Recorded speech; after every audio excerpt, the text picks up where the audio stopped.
Finding your Watch Later playlist on YouTube has become even easier with the latest update. Follow these simple steps to locate it effortlessly. Make sure to go through each step carefully to avoid missing any important details. To begin, open any web browser on your device.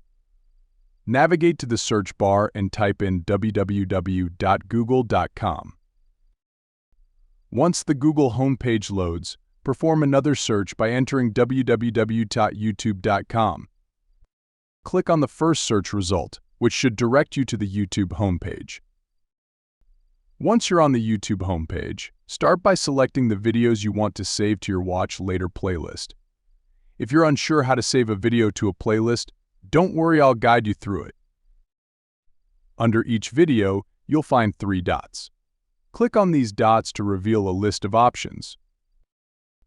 Among these options, you'll see one labeled Watch Later. Click on it to add the video to your Watch Later playlist. Repeat this process for 3 or 4 videos to populate your Watch Later playlist. Now that you've saved some videos, let's locate your Watch Later playlist on YouTube. Follow these steps carefully. In the top left corner of the YouTube homepage, you'll see 3 horizontal lines. Click on these lines to access a menu. Within the menu, you'll find various options. Look for the Watch Later option and click on it. Your Watch Later playlist will then appear, displaying all the videos you've saved for later viewing.